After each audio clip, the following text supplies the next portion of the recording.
Subscribe करें हमारे YouTube channel को और बेल आइकन को प्रेस करें हमारे लेटेस्ट वीडियोस को देखने के लिए।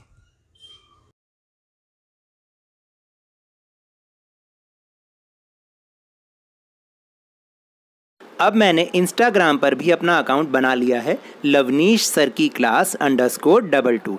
यहाँ पर भी आप इसको फॉलो करके हमारी लेटेस्ट और अपडेटेड वीडियोस को देख सकते हैं। Hello and welcome to Lovneesh sir की क्लास। आज की ये शिक्षा निदेशालय राष्ट्रीय राजधानी क्षेत्र दिल्ली की वर्कशीट नंबर 2, जो कि क्लास 8वीं के स्टूडेंट्स के लिए ही है। यह ली गई है हिंदी विषय से और पाठ का नाम है लाख की चूड़ियाँ। अगर आपको याद हो तो ये पाठ हमने इसका जो पहला भाग था वो हमने पिछले सप्ताह भी पढ़ा था। अब हम इसका आगे का भाग इस सप्ताह पढ़ेंगे। तो चलिए शुरू करते हैं मेरे साथ और समझने का प्रयास करते हैं।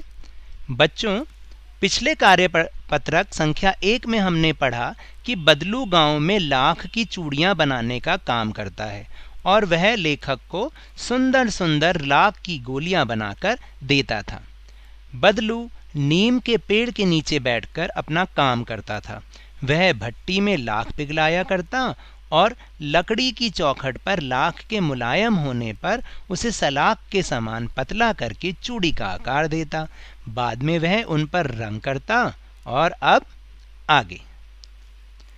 बदलू यह कार्य सदा ही एक माचिए पर बैठकर किया करता था, जो बहुत ही पुरानी थी। बगल में उसका हुक्का रखा रहता, जिसे वह बीच बीच में पीता रहता। जैसे कि गांव में आपने देखा ही है कि लोग काम भी करते रहते हैं और हुक्का भी पीते रहते हैं। गांव में मेरा दोपहर का समय अधिकतर बदलू के पास ही बीतता। वह मुझे लला कहा करता और मेरे पहुंचते ही मेरे लिए तुरंत एक मचिया मंगा देता। मैं घंटों बैठे बैठे उसे इस प्रकार चूड़ियाँ बनाते देखता रहता। लगभग रोज ही वह 4-6 जोड़े चूड़ियाँ बनाता। पूरा जोड़ा बना लेने पर वह उसे बेलन पर चढ़ाकर कुछ क्षण चुपचाप देखता रहता, मानो वह बेलन न होकर किसी नववधू की कलाई हो। बदलू मनिहार था। चूड़ियाँ बनाना उसका पैतृक पेशा था और वास्तव में वह बहुत ही सुंदर चूड़ियाँ बनाता था। उसकी बनाई हुई चूड़ियों की खपत भी बहुत थी।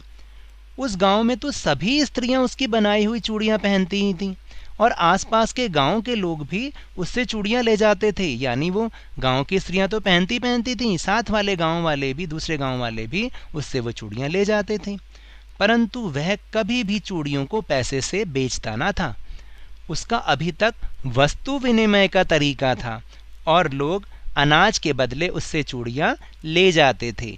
आपने ये शायद पहले भी पढ़ा हो, वस्तु विनिमय का तरीका। वस्तु विनिमय का मतलब है कि लोग पैसे नहीं लेते बल्कि वस्तु के बदले वस्तु लेते हैं। वस्तु विनिमय, विनिमय का मतलब बदलना। जैसे अगर कोई चीज़ वो दे रहे हैं तो उसके बदले में कोई चीज़ लेंगे, पैसे नहीं लेंगे। बदलू स्वभाव से बहुत सीधा था। मैंने कभी भी उसे किसी से झगड़ते नहीं देखा। हाँ, शादी विवाह के अवसरों पर वह अवश्य जिद पकड़ जाता था। जीवन भर चाहे कोई उससे मुफ्त चूड़ियाँ ले जाए, जीवन भर ले जाए, परंतु विवाह के अवसर पर वह सारी कसर निकाल लेता था।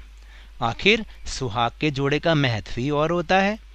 मुझे याद है मेरे मामा के यहाँ किसी लड़की के विवाह पर जरा सी बात पर ही बिगड़ गया था। फिर उसको मनाने में तो लोहे लग गए थे। विवाह में इस जोड़े का मूल्य इतना बढ़ जाता था कि उसके लिए उसकी घरवाली को सारे वस्त्र मिलते, ढेरों अनाज मिलता और उसको अपने लिए पगड़ी मिलती और रुपए जो मिलते सो अलग। यदि संसार में बदलू को किसी बात से चिढ़ थी तो वह थी कांच की चूड़ियों से। यदि किसी भी स्त्री के हाथों में उसे कांच की चूड़ियाँ दिख जाती तो वह अंदर ही अंदर कुढ़ता और कभी कभी तो 2-4 बातें भी सुना देता।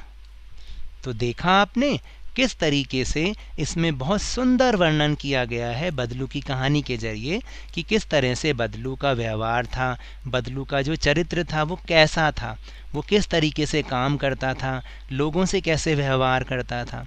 तो ये तो थी हमारी कहानी।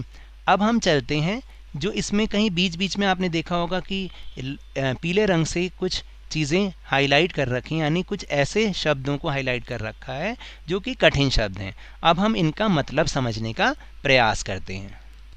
तो नए शब्दों से परिचय करते हैं। पहला जो सबसे पहली लाइन में शब्द आया था मचिया। मचिया क्या होता है? बैठने के उपयोग में आने वाली सुतली आदि से बुनी छोटी या चौकोर खाट। जैसे कई लोग खटिया भी कहते हैं, तो ऐसे ही कुछ लोग मचिया भी कहते हैं।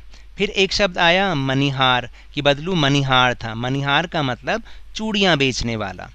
फिर एक शब्द आया कि चूड़ियाँ बनाना उसका पैतृक पेशा था। पैतृक, पैतृक का मतलब है पूर्वजों का या पिता से प्राप्त या पुश्तैनी, यानी जो हमारे पिताजी दादाजी का जो काम धंधा होता है, अगर हम उसी को ही अपनाते हैं या उनसे कोई हमें संपत्ति मिलती है तो हम उसे पैतृक संपत्ति या पैतृक काम हम उसे कहते हैं।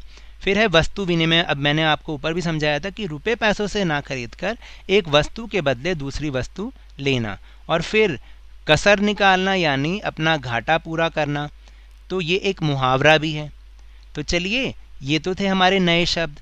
अब हम अपने प्रश्नोत्तर को करने का, समझने का प्रयास करते हैं। तो पहला प्रश्न है, सोचकर लिखिए कि आप अपने मित्रों या भाई बहन से किस प्रकार वस्तु विनिमय करते हैं। तो इसका उत्तर जो मुझे समझ में आया मैंने यहाँ लिखा, आप भी सोच के लिख सकते हैं। तो देखिए, मित्रों और भाई बहनों में तो वस्तु विनिमय होता ही रहता है। जैसे मैं अपनी बहन से कहता हूँ कि तू मुझे घड़ी दे दे और मैं तुझे उसके बदले में एक सुंदर सी गुड़िया दे देता हूँ। और अपने मित्र को कहता हूँ कि अगर तू मुझे ये वाली गेम खिलाएगा ना तो इसके बदले में मैं तुझे चॉकलेट दूंगा। फिर दूसरा प्रश्न है, बदलू गांव की स्त्रियों के हाथ में कांच की चूड़ियां पहने देखकर गुस्सा क्यों होता था। तो उत्तर है कि बदलू लाख की चूड़ियां बहुत ही सुंदर बनाता था और गांव की सारी स्त्रियां भी उसी की बनाई चूड़ियां पहनती थीं। लेकिन कांच की चूड़ियां लाख की चूड़ियों से बहुत ज़्यादा सुंदर होती हैं क्योंकि वो मशीनों से बनती हैं। इसलिए बदलू गांव की स्त्रियों को लाख की चूड़ियां पहने कांच की चूड़ियां पहने देखे वो गुस्सा हो जाता था। फिर है तीसरा प्रश्न, कहानी में आई किन पंक्तियों से पता चलता है कि बदलू को अपने काम से बहुत प्यार था। तो बदलू लगभग रोज़ ही 4-6 जोड़े चूड़ियाँ बनाता और पूरा जोड़ा बना लेने पर वह उसे बेलन पर चढ़ाकर कुछ क्षण चुपचाप देखता रहता, मानो वह बेलन न होकर किसी नववधू की कलाई हो। तो इन पंक्तियों से हमें पता चलता है कि बदलू को अपने काम से बहुत प्यार था। फिर है प्रश्न नंबर 4, कहानी में मुहावरों का प्रयोग हुआ है, जैसे लोहे लगना यानी बहुत मेहनत करना। फिर इसी तरह इस गद्यांश में आए अन्य मुहावरों को भी खोज करके उनके अर्थ लिखिए। तो ये जो नज़र आए मुहावरे वो इस प्रकार हैं। जैसे पहला है कि कसर निकालना, यानी किसी विशिष्ट अवसर पर बदला चुका लेना, यानी अपनी सारी कसर निकाल लेना, जो भी अगला पिछला है उन सबको वो उस समय पूरा कर देना। फिर है अंदर ही अंदर कुढ़ना, यानी गुस्सा होना और दिखाना नहीं, बाहर गुस्सा ना दिखाना, अंदर ही अंदर गुस्सा होना। और तीसरा है 2-4 बातें सुनाना, यानी कड़वी बात बोलना। जैसे किसी को भी आप गुस्सा हो गए तो उसे 2-4 बातें सुना दी, मतलब उसको गुस्से से कड़वी बात बोल दी। तो ये तो थी आज की वर्कशीट। अगर मेरे इस तरह समझाने से आपको थोड़ा सा भी समझ में आया हो तो इस चैनल को ज़्यादा से ज़्यादा सब्सक्राइब कीजिए, लाइक कीजिए और बहुत ही ज़्यादा शेयर कीजिए। और मेरे साथ खेल खेल में इसी तरह वर्कशीट को समझते रहिए, लेकिन ध्यान और मन लगाकर ज़रूर पढ़ते रहिए। धन्यवाद।